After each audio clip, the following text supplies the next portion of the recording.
Swayam Prabha. Digital India. Educated India.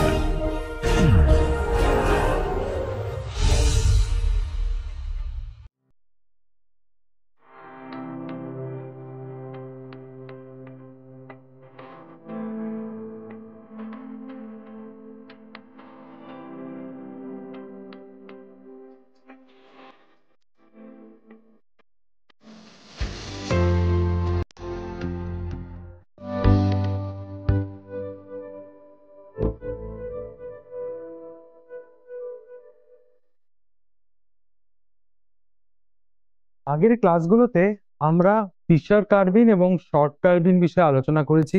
আমরা কিছু example আলোচনা করেছি, তাদের কি কি বৈশিষ্ট্য হতে পারে সেই বিষয়ে আলোচনা করেছি, এবং তারই সাথে আমরা ফিশার কার্বিন এবং শর্ট কার্বিনের যে মলিকুলার অরবিটাল ডায়াগ্রাম, সেই মলিকুলার অরবিটাল চিত্র বিষয়ে আলোচনা করেছি এবং পুঙ্খানুপুঙ্খ বিশ্লেষণ করে দেখেছি যে কীরকমভাবে মেটাল কার্বনিল যে এমোগুলো সেগুলো ঠিক কীভাবে এনার্জেটিক্যালি লাই করে এবং ইলেকট্রন রিচ ইলেকট্রন ডেফিসিয়েন্সির উপর ডিপেন্ড করে হোমো লুমো ক্যারেক্টার কীভাবে আমরা দেখতে পারি সেই বিষয়ে আমরা আলোচনা করেছি। আগামী ক্লাসের শেষের দিকে যদি তোমরা মনে করো, আমরা যে টপিকটা বলেছিলাম যে আমরা পরবর্তী ক্লাসে আলোচনা করব, সেটা হচ্ছে অ্যালকিলিডিন বা কার্বাইন। সেটা কিভাবে আবিষ্কার হলো, তাদের ক্যারেক্টারিস্টিক্স কীরকম, তাদের বৈশিষ্ট্য কীরকম, তারা কটা করে ইলেকট্রন ডোনেট করে, কটা চার্জ রয়েছে, বা তাতে বন্ড ডিস্টেন্স, মেটাল কার্বনের যে বন্ড ডিস্টেন্স সেটা কিভাবে পরিবর্তন হয়, সেই বিষয়ে হচ্ছে আজকে আমাদের আলোচনা। তাহলে আজকে আমরা আলোচনা করব কার্বাইন। এই কার্বাইনকে আরো একটি নামে বলা হয়ে থাকে, যেটাকে আমরা বলে থাকি অ্যালকিলিডিনস, অ্যালকিলিডাইনস। ওকে, তো আমরা এটাকে বলতে পারি অ্যালকিলিডাইনস। এবার প্রশ্ন হচ্ছে এটা কিভাবে এবং কবে আবিষ্কৃত হয়েছিল। এর আবিষ্কারটাও খুব বেশি পুরনো নয়, মানে বিজ্ঞানের আবিষ্কারের ক্ষেত্রে 30-40 বছর বা 50 বছর আমরা যে আবিষ্কারগুলো হয় এগুলো আমরা বলতেই পারি সেগুলো খুব একটা পুরনো নয়। মজার ব্যাপার হচ্ছে এই কার্বিন কেমিস্ট্রি যখন থেকে শুরু হয়েছে, ইও ফিশার বা শর্ক যখন এই কেমিস্ট্রিটা শুরু করেছেন আজ থেকে 50-60 বছর পর, তারপর থেকে দ্রুত গতিতে কার্বিন কেমিস্ট্রির অনেক উন্নতি হয়েছে। হ্যাঁ, এবং সেইখানে আমরা দেখব যে অনেক সময় মিক্সড কার্বিন পর্যন্ত পাওয়া যায়, যেমন যেখানে একই কার্বিনের মধ্যে, কমপ্লেক্সের মধ্যে আমরা দেখব যে ফিশার এবং শর্ক দু টাইপেরই কার্বিন রয়েছে, বা কখনো মিক্সড ক্যারেক্টার, নাইদার ফিশার নর শর্ক, এরকম টাইপেরও কিছু কার্বিন কিন্তু দেখা যায়।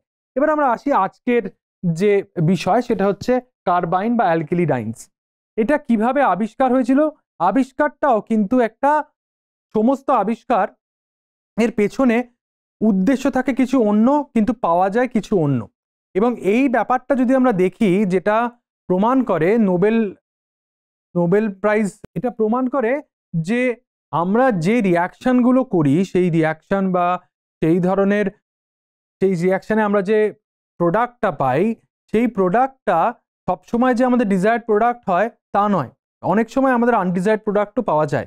এবং বিজ্ঞান চর্চার মূল ভিত্তি হচ্ছে যেটা অজানা সেটাকে ভালো করে জানা। তার মানে যদি কোনো রিয়াকশন বা কোনো রাসায়নিক রিয়াকশন যদি ভালো মতো, যেটা আমাদের প্রয়োজনীয় কম্পাউন্ড যদি তাতে না পাওয়া যায়, তার মানে এই নয় যে রিয়াকশনটা অন্য কোনো কম্পাউন্ড তৈরি করেনি।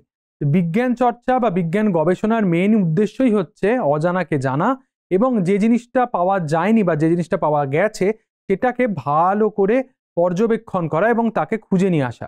তোমরা দেখবে নোবেল প্রাইজের ম্যাক্সিমাম ক্ষেত্রে আমরা দেখব যে ধরনের আবিষ্কারগুলো প্রথম দিককার আবিষ্কার, যার জন্যে হয়তো সেখান থেকে একটা নতুন ধরনের দিশা পেয়েছে বিজ্ঞান চর্চা বা বিজ্ঞান গবেষণা, সেই প্রথম দিককার রিয়াকশনসগুলো কিন্তু খুব এলিমেন্টাল, এবং সেই রিয়াকশনসগুলোকে আমরা দেখতে পাবো যে সেগুলো কিন্তু কিছু অন্য রিয়াকশন করতে গিয়ে সেই রিয়াকশনটা হয়ে গিয়েছিল, সেই প্রোডাক্টটা ফর্ম করেছিল, এবং সেইখান থেকে গবেষকরা আরও গভীরে গিয়ে সেটা পর্যালোচনা করে বা পর্যবেক্ষণ করে সেই পার্টিকুলার ফিল্ড অফ রিসার্চ যেটাকে আমরা বলি, সেটা কিন্তু তারা তৈরি করেছিলেন।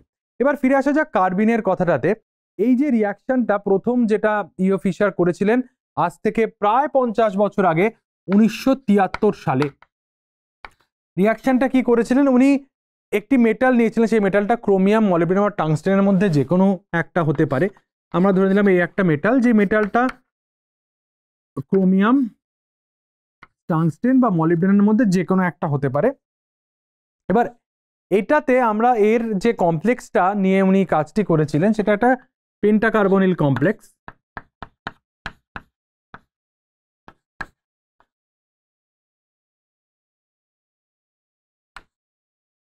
তাতে একটি কার্বিন যুক্ত অবস্থায় ছিল। এই কার্বিনের যে পজিশনটা সেটাতে আর গ্রুপ যে কোনো একটা এবং তার সাথে মিথক্সি এটি ছিল, এবং আরটি কি হতে পারে, আর গ্রুপটি আমার হতে পারে হচ্ছে ethyl, methyl or phenyl, any group হতে পারে, ঠিক আছে। আর তার সাথে উনি যেটা করেছিলেন, তার সাথে উনি BX3 কে রিঅ্যাক্ট করিয়েছিলেন, এবং এখানে আমাদের এক্সটা কি কি হতে পারে, ক্লোরাইড হতে পারে, আমাদের ব্রোমাইড হতে পারে, আর কোনো কোনো ক্ষেত্রে এটাকে আমরা আয়োডাইডও ইউজ করি, BI3ও ইউজ করা যেতে পারে। এইটা উনি তৈরি করে, এই রিয়াকশনটা উনি করেছিলেন। ওনার যেটা উনি ধারণা করেছিলেন আর কি পেয়েছিলেন সেই দুটো জিনিস দেখব। উনি ধারণা করেছিলেন কি, উনি ধারণা করেছিলেন যে এইটার এই যে কার্বিনটি, এই কার্বিনটাতে ওএমইটাই রিপ্লেস হয়ে যাবে। তার কারণটা খুব সহজ, কারণটা হচ্ছে বোরনের ভ্যাকেন্ট অরবিটাল রয়েছে, যেখানে এই লোন পেয়ার অফ অক্সিজেন থেকে ডোনেট করবে এবং তারপরে এই বন্ডটি ভেঙে এখান থেকে একটা হ্যালাইড কার্বনের উপর অ্যাটাক করে এই ওএমইটাকে বার করে দেবে।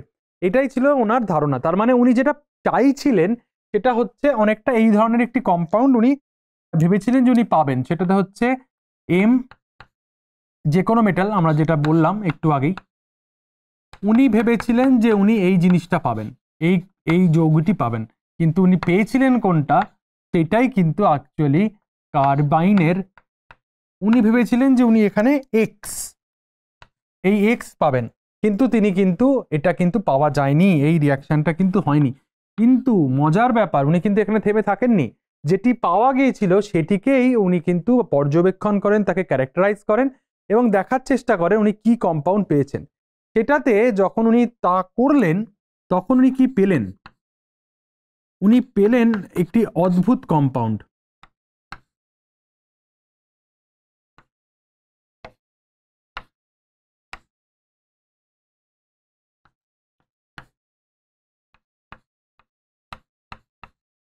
উনি পেয়েছিলেন এই কম্পাউন্ডটি, যেখানে দেখা যাচ্ছে যে মেটাল এবং কার্বনের মধ্যে একটি ট্রিপল বন্ড ক্যারেক্টার আছে। এটা অনেকটা, এটা কম্পারেটিভ কার সাথে তুমি করতে পারো, এই কম্পারেটিভ এটা তুমি ভাবতেই পারো অ্যালকাইনের সাথে। এরা কিন্তু সমতুল্য। অ্যালকাইনে আমাদের কি থাকে, অ্যালকাইনে আমাদের কার্বন কার্বন ট্রিপল বন্ড থাকে, কিন্তু এখানে আমরা দেখছি যে কার্বনের সাথে মেটালের একটি ট্রিপল বন্ড রয়েছে। এই জিনিসটাকেই উনি অ্যালকাইনের কথা ভেবে এই জিনিসটার উনি নাম দিয়েছিলেন কার্বাইন। তাহলে দেখতে পাচ্ছ এই রিয়াকশনটা না হয়ে এখানে একটা নতুন যৌগ তৈরি হলো, যে যৌগটা কিন্তু এক্সপেক্টেড ছিল না, যেটি উনি আশা করেননি।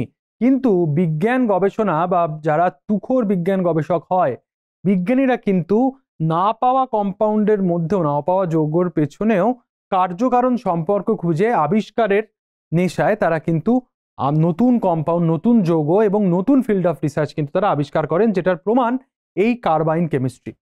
এবার এই কার্বাইন শুধু কি, এবার এইটা যদি আমরা ভাবি এটা কি ধরনের কার্বিন, অবভিয়াসলি তোমরা এখান থেকে বুঝতেই পারছো এটি ফিশার কার্বিন এক্ষানি।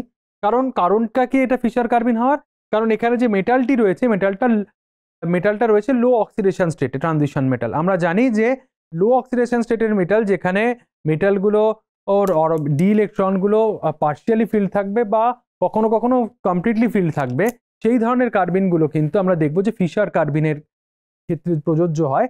এবং শর্ট কার্বিন কারা হয়, যেখানে মেটালগুলো ম্যাক্সিমাম ক্ষেত্রেই দেখা যায়, বেশিরভাগ ক্ষেত্রে দেখা যায় যে মেটালগুলো, যে ধাতুগুলো, সেই ধাতুগুলো আর্লি ট্রানজিশন মেটাল হবে এবং হায়ার অক্সিডেশন স্টেটে থাকবে। তাহলে ফিশার কার্বিনের যে অ্যানালগ, সেটা জাস্ট 5 বছর পরেই রিচার্ড শর্ক 1978 সালে আবিষ্কার করেছিলেন। রিচার্ড শর্ক এবার যেটা করলেন 1978 সাল, কি আবিষ্কার করলেন উনি, উনি কি করতেন, উনি আর্লি ট্রানজিশন মেটাল এবং হায়ার অক্সিডেশন স্টেটের মেটাল নিয়ে কাজ করতেন, তাই তো। তো উনি একটা কম্পাউন্ড নিলেন, সেই কম্পাউন্ডটা ছিল একটি ট্যান্টেলামের যৌগ, যেখানে এখানে একটা সিপি রয়েছে, তাতে দুটো ক্লোরাইড রয়েছে, এবং এটা যদি ফিশার এবারে যদি শর্ট কার্বিন হতে হয় তাহলে কার্বিনের যে ক্যারেক্টার সেই কার্বিনের ক্যারেক্টারটাও এখানে রয়েছে। এখান থেকে বোঝাই যাচ্ছে যে ট্যান্টেলামের অক্সিডেশন স্টেট যদি তোমরা দেখতে চাও, এটা দেখতে পাবে ট্যান্টেলাম ভ্যানাডিয়ামের পর্যায় সারণীতে ভ্যানাডিয়ামের নিচে পড়ে। তার মানে বোঝাই যাচ্ছে যে এটা হচ্ছে আমাদের হায়ার অক্সিডেশন স্টেটে রয়েছে ট্যান্টেলাম।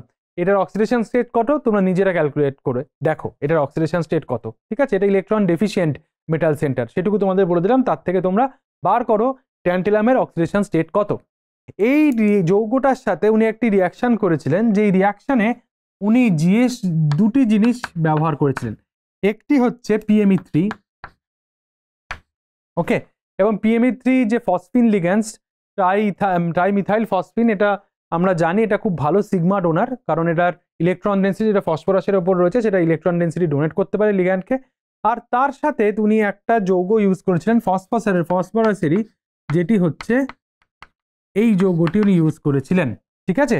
একটা ফসফরাস রয়েছে, একটাতে ফসফরাস রয়েছে +3 অক্সিডেশন স্টেটে, আরেকটিতে ফসফরাস রয়েছে +5 অক্সিডেশন স্টেটে। এই থেকে উনি যেটা পেয়েছিলেন সেইটা থেকে দেখো কিভাবে উনি জিনিসটা আবিষ্কার করেন। উনি যেটা পেয়েছিলেন সেটা হচ্ছে এই ধরনের একটি কম্পাউন্ড উনি পেয়েছিলেন, এবং অবশ্যই এখানে ক্লোরাইড একটা বাইরে অবস্থান করবে, তাই তো? তো এই ধরনের কম্পাউন্ড যখন উনি পেলেন, তার সাথে যে প্রোডাক্টটি পেয়েছিলেন সেটাই হচ্ছে শর্কের কার্বাইন। সেই কম্পাউন্ডটা কি পেয়েছিলেন? এখন বোঝাই যাচ্ছে যদি এইটার সাথে রিঅ্যাক্ট করতে হয় তাহলে আমার কিভাবে করতে পারে ঘটনাটা। এই যে প্রোটনটি রয়েছে, এই প্রোটনটির যে রয়েছে সেই প্রোটনটিকে কিন্তু ইলেকট্রন ডেন্সিটি পুল রয়েছে ট্যান্টেলামের দিকে, রাইট? তার মানে এই যে প্রোটনটি এটা কিন্তু খুব অ্যাসিডিক হবে, এবং আর গ্রুপের ক্যারেক্টারের ওপর অবশ্যই ডিপেন্ড করবে প্রোটনটি কতটা অ্যাসিডিক হবে। আর এর একটা সেকেন্ডারি ইম্প্যাক্ট রয়েছে এর অ্যাসিডিটির ওপর। সেই প্রোটনটাকে কনজিউম করবে কে? প্রোটনটাকে কনজিউম করেছিল হচ্ছে, প্রোটনটা ডিরেক্টলি এখানে ওভারল্যাপ করে ক্লোরাইড হিসেবে বেরিয়ে যায়, এবং এই প্রোটনটা কনজিউমড হয় এই ফসফরাস +5 দ্বারা, দিয়ে এই প্রোডাক্টটি তৈরি হয় যেখানে ফসফরাসের উপর প্লাস চার্জ রয়েছে এবং একটি ক্লোরাইড যেটি এখান থেকে বেরিয়ে এসেছিল কমপ্লেক্স থেকে, সেটা সেই প্লাস চার্জটাকে নিউট্রালাইজ করেছিল, রাইট? তাহলে এই ঘটনাটা ঘটানোর পর তার সাথে কি ছিল? একটা সিগমা ডোনার লিগ্যান্ড ছিল, সেই PME3 কিন্তু এখানে ইলেকট্রন ডেন্সিটি ট্যান্টেলামে ডোনেট করবে, এবং করে যে কম্পাউন্ডটা তৈরি করেছিল সেটা তোমরা এবার দেখতে পাবে। যে কম্পাউন্ডটা তৈরি হয়েছিল সেই কম্পাউন্ডটা হচ্ছে আমাদের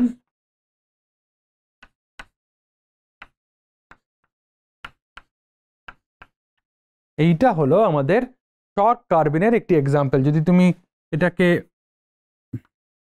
স্টিরিওকেমিক্যালি ভাবো,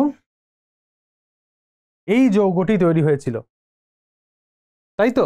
তাহলে দেখা গেল যে সিনথেটিক্যালি আমরা কিন্তু ফিশার কার্বিন থেকেও কিন্তু কার্বাইন পেতে পারি, আবার শর্ক কার্বিন থেকেও আমরা সহজেই কার্বাইন পেতে পারি। রিয়াকশন দুটোই একটু ডিফারেন্ট, রিয়াকশন দুটির কন্ডিশনস একটু ডিফারেন্ট, এবং সেইখান থেকে আমরা সহজেই দু ধরনের কার্বাইনই পাওয়া যেতে পারে। এখন ব্যাপার হচ্ছে যে কার্বাইন যখন আমাদের কমপ্লেক্সের মধ্যে আছে, তাহলে অবশ্যই আমাদের কোঅর্ডিনেশন কেমিস্ট্রির পয়েন্ট অফ ভিউ থেকে ভাবতে হবে যে কার্বাইন কতগুলি ইলেকট্রন ডোনেট করতে পারে এবং কটি বন্ড তৈরি করতে পারে। তো কার্বাইনের ক্ষেত্রে তোমরা সবসময় ধরবে এই যে কার্বাইন বা অ্যালকিলিডাইনস, যেটা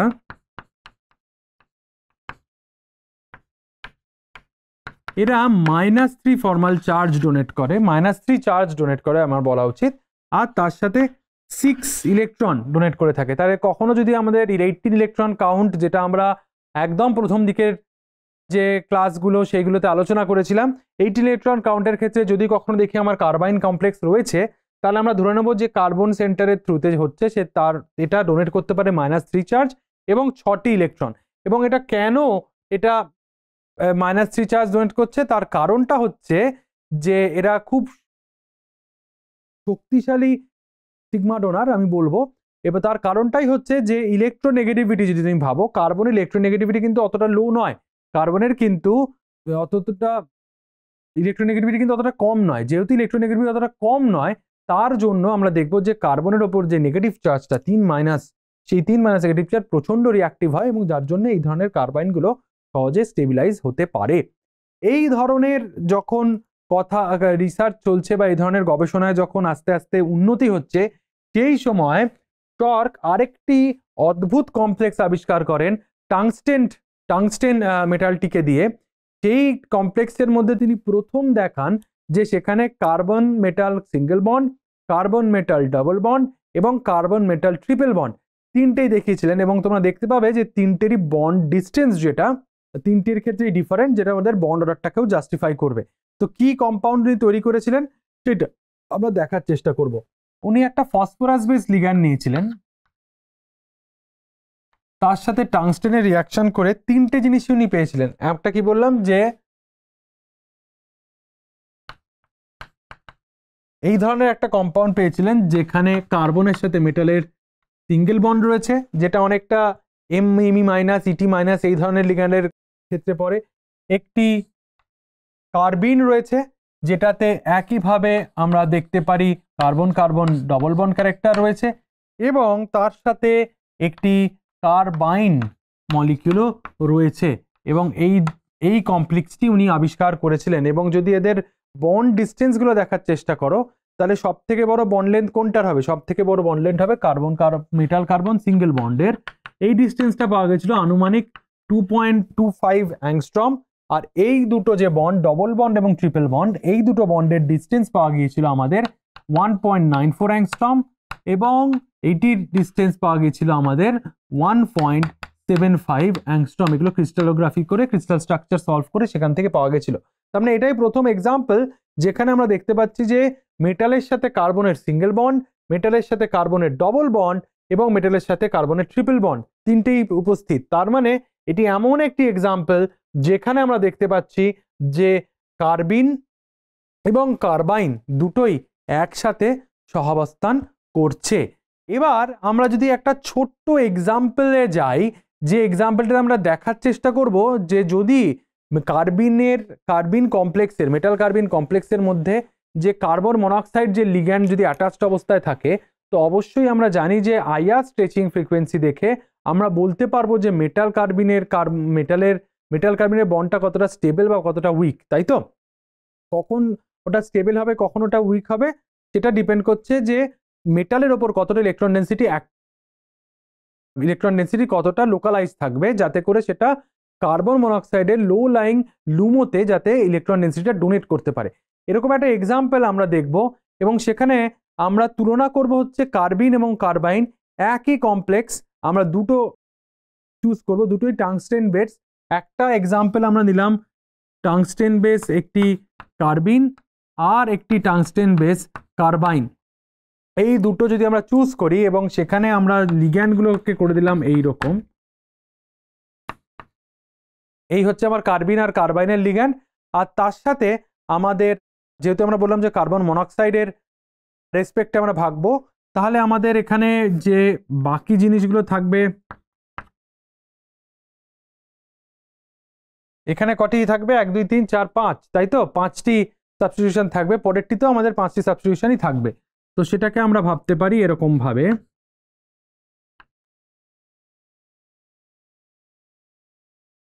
তাহলে এদের সাবস্টিটিউশন যদি ভাবি যে কার্বিনটার ক্ষেত্রে আমরা দেখবো যে তাতে দুটো ক্লোরাইড ছিল এবং দুটো পিএমই3 এবং একটি সিও ছিল। এইটি আমাদের সিও, এইটি আমাদের পিএমই3, ক্লোরাইড পিএমই3। আর এই যে কমপ্লেক্সটি, সেইখানে শুধু একটাই পরিবর্তন ছিল, সেই পরিবর্তনটা হচ্ছে যে একটি ক্লোরাইডের জায়গায় আমরা এখানে একটা পিরিডিন ছিল, আর বাকি জিনিসগুলো সেম। এটা ক্লোরাইড এবং এইখানে আমার কার্বন মনোক্সাইড, এটা আমাদের পিএমই3। ওকে, দুটি পিএমই3 এখানে আছে, ঠিক আছে? তাহলে এদের যদি আমরা কার্বন মনোক্সাইডের যে স্ট্রেচিং ফ্রিকোয়েন্সি সেটা দিয়ে দেখার চেষ্টা করি, তাহলে আমরা দেখতে পাবো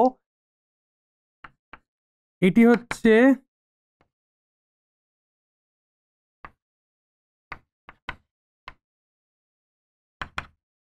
ওকে, আর এইটি হবে আমাদের অনেক 1900-র কাছাকাছি।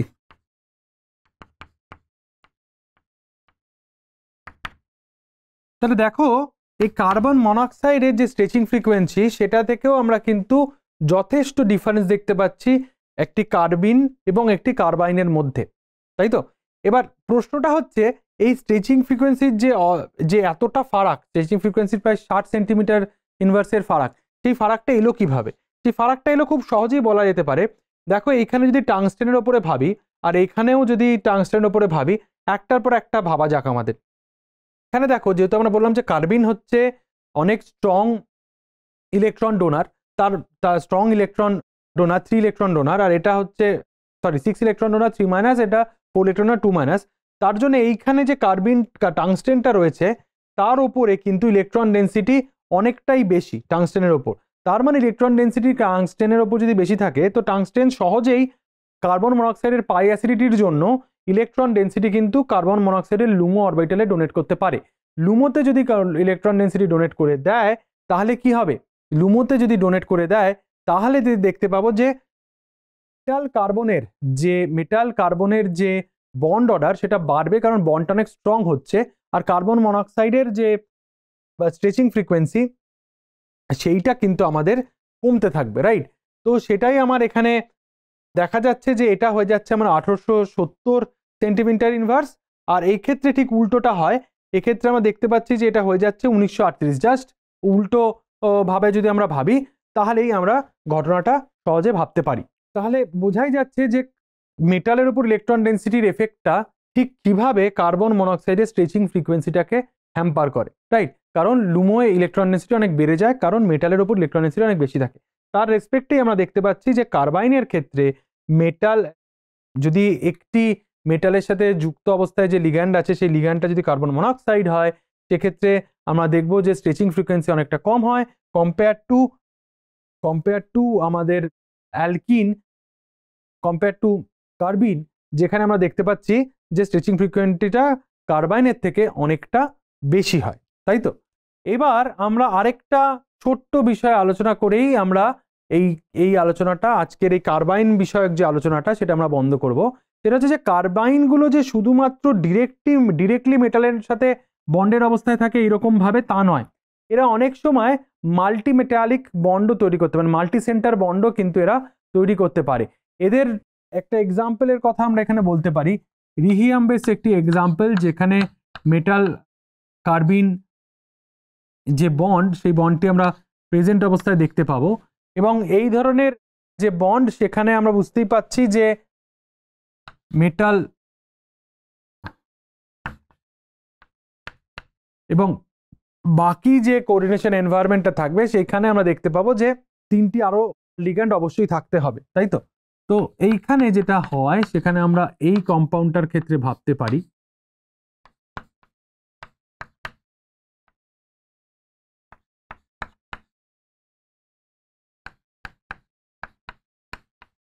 এবার এই যে সিচুয়েশনটা এটা আমরা দেখতে পাচ্ছি যে এখানে কিন্তু এটা মাল্টিমেটালিক বন্ড, এখানে দুটি মেটালের মধ্যে রিহিয়ামের মধ্যে কিন্তু ডবল বন্ড ক্যারেক্টার রয়েছে, আর এদের মধ্যে আমাদের দুটি কার্বিন একসাথে এদেরকে মিউ কার্বাইন সিস্টেম তৈরি করেছে, তাই তো? এই জিনিসগুলো খুব যে কমন তা নয়, বাট এটাও কিন্তু দেখা যায়, এই ধরনের সিস্টেমও কিন্তু দেখা যায়, মিউ কার্বাইন সিস্টেমও দেখা যায়। এবং মিউ কার্বাইনের সিস্টেম যখন থাকে তখন আমরা যেটা বলতে পারি যে এই 6টি বন্ডের 6টি ইলেকট্রনের মধ্যে এরা প্রত্যেকটি সেন্টারকে 3 ইলেকট্রন ডোনেট করে, এবং এই যে ইলেকট্রন ডেন্সিটিটা কিন্তু ডিলোকালাইজড। এই ইলেকট্রন ডেন্সিটিটা আমরা দেখব যে এই পুরো রিহিয়াম কার্বনের মধ্যে ইলেকট্রন ডেন্সিটিটা পুরো ডিলোকালাইজড অবস্থায় থাকে। তার মানে কিন্তু এই নয় যে এই জিনিসটা, এই কম্পাউন্ডটা বা এই সেন্টারটা, যে এইখানে যে 4 সেন্টার একটা রিং রয়েছে, রিহিয়াম কার্বন রিং রয়েছে, সেটা অ্যারোমেটিক। তার মানে কিন্তু এটা নয়, এটা ডিপেন্ড করবে, আবার অবশ্যই ডিপেন্ড করবে পাই এবং ডি ইলেকট্রন কাউন্টের ওপর, অবশ্যই ভাবে ডিপেন্ড করবে। এবং যদি তোমরা বন্ড ডিস্টেন্স, এবার যদি আমরা যে কথাটা বললাম যে এটা ডিলোকালাইজড কেন?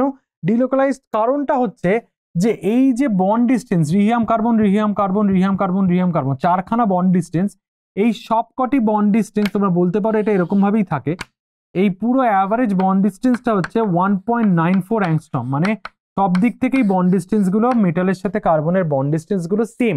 যদি এটা ডিলোকালাইজ না হতো তাহলে কখনোই মেটাল কার্বনের বন্ড ডিসটেন্স সবকটা ক্ষেত্রে 4টি ক্ষেত্রেই সেম হতো না, তখনই আমরা বলতে পারতাম না ডিলোকালাইজড নয়। কিন্তু যেহেতু এটা ডিলোকালাইজ, তার মানে আমরা বলতে পারি যে কার্বিনের যে ইলেকট্রন ডেন্সিটি বা চার্জ সেটি দুটি মেটালের ওপরই সমানভাবে শেয়ার করা হয়েছে এবং দুটি মেটালেই 3টে করে ইলেকট্রন কিন্তু ডোনেট করা হয়েছে।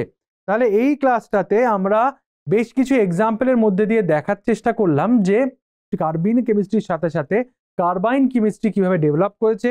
প্রফেসর ফিশারের দ্বারা প্রথম যে কার্বাইন আবিষ্কার করা হয়েছিল এবং সেটা ফিশার কার্বিন টাইপ কার্বিনের ক্ষেত্রে, এবং তারপর সেটা আবার শর্ক কার্বাইনের ক্ষেত্রেও প্রমাণিত হয় এবং তিনিও এই কম্পাউন্ড পান। এবং তার সাথে আমরা দেখলাম যে কার্বাইনের ক্ষেত্রে এরা কটা করে ইলেকট্রন ডোনেট করে এবং তাতে কটি চার্জ আছে, এবং তার সাথে ফিশার কার্বিন এবং শর্ক কার্বিনের কম্প্যারিজন করে আমরা দেখার চেষ্টা করলাম যে তাতে কার্বন মনোক্সাইড যদি একটি অ্যাটাচ লিগ্যান্ড হিসেবে থাকে সেই লিগ্যান্ডের ক্ষেত্রে স্ট্রেচিং ফ্রিকোয়েন্সির কি ডিফারেন্স হয়, এবং এমন একটি যৌগ যেখানে carbon metal single bond, carbon metal double bond এবং কার্বন মেটাল ট্রিপল বন্ড তিনটেই রয়েছে এবং তাদের তিনজনের বন্ড অর্ডার কমপ্লিটলি ডিফারেন্ট এবং তার জন্য বন্ড ডিস্টেন্সটাও ডিফারেন্ট হবে। এবং তার রেসপেক্টে আমরা আরেকটা দেখলাম যে মিউ কার্বাইন সিস্টেম কিভাবে ফর্ম হতে পারে, যেখানে মেটাল এবং কার্বাইনের মধ্যে শেয়ার্ড বন্ড থাকবে এবং সেক্ষেত্রে এই পার্টিকুলার এক্সাম্পলের ক্ষেত্রে আমরা দেখতে পাচ্ছি যে মেটাল এবং কার্বিনের মধ্যে যে ইলেকট্রন ডেন্সিটি সেটা ডিলোকালাইজড অবস্থায় রয়েছে, সেটা প্রমাণ হয় এদের বন্ড মেটাল কার্বনের বন্ড ডিস্টেন্স 4টে ক্ষেত্রেই ইকুয়াল। এই হলো আমাদের কার্বাইনের বিষয়ে আলোচনা। তাহলে আমরা কার্বিন কেমিস্ট্রি পড়লাম, আমরা কার্বাইন কেমিস্ট্রি পড়লাম, তাদের এমো থিওরি হিসাবে পড়লাম, বেশ কিছু প্রবলেম আলোচনা করলাম। এর পরবর্তী ক্লাসগুলোতে আমরা একটা টিউটোরিয়াল নেওয়ার চেষ্টা করব যেখানে আমরা এই কার্বিন কেমিস্ট্রি বা কার্বাইন কেমিস্ট্রির ওপর কনসেন্ট্রেট করব, বা আমরা এই বিষয়টার ওপরই আলোচনা করে একটা টিউটোরিয়াল বা কিছু প্রবলেম সলভিং করব। আর পূর্ববর্তী যে টিউটোরিয়াল ছিল সেটা কার্বন মনোক্সাইড অবধি আমরা আলোচনা করেছিলাম। পরবর্তী যে ক্লাসগুলোতে কিছু ক্লাসে আমরা এই কার্বিন কেমিস্ট্রির বিষয়ে কিছু টিউটোরিয়াল বা কিছু প্রবলেমস আলোচনা করব, যেটা তোমাদের এই বিষয়ে আরো বেশি ব্যুৎপত্তি ধরতে সাহায্য করবে। ধন্যবাদ।